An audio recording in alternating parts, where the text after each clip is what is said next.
Il teatro Teobaldo Cicconi di San Daniele del Friuli è stato costruito nel 1927 da parte di una società di privati cittadini sandanielesi. I lavori sono stati completati nel 1929. L'edificio è dedicato al celebre drammaturgo sandanielese nato nel 1824 e morto nel 1863. L'idea era quella di creare uno spazio per la cittadina, adatto per spettacoli teatrali, proiezioni cinematografiche e festeggiamenti.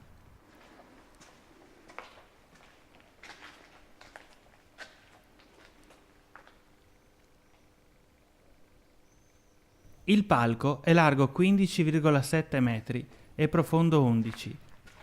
Il boccascena è largo 8,80 metri e alto 7, con un graticcio posto a 12 metri.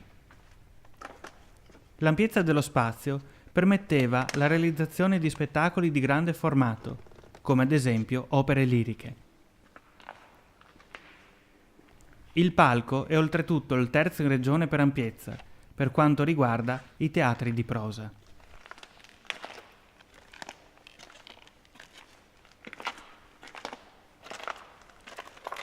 Il Teatro Cicconi era stato pensato come un luogo per ospitare grandi eventi.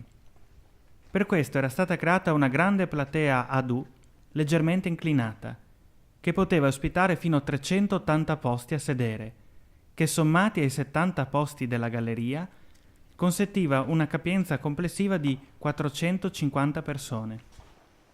Occasionalmente le sedie venivano rimosse per ospitare la celebre cavalchina, serata di festeggiamenti in occasione del carnevale.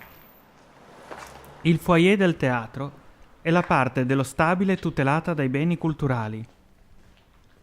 Attraverso il foyer si può accedere ai piani inferiori, la taverna e la tavernetta, una volta adibite a discoteca, birreria e sala ristoro, e ai piani superiori, la sala di regia, la galleria e la sala prove.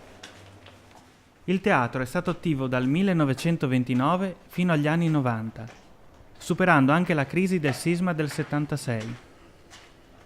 L'attività si è via via diradata a causa della carenza di misure di sicurezza dell'immobile. Oltre a spettacoli teatrali, lirici, serate di cinema, congressi e celebrazioni, ha ospitato una scuola di danza che ha operato per oltre 20 anni.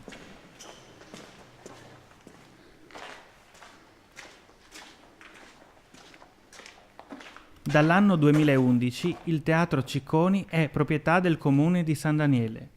Attualmente si intende procedere al recupero e all'adeguamento normativo della struttura ed è stato avviato un dibattito con esperti, associazioni e cittadini per decidere assieme quale sarà il futuro teatro di San Daniele.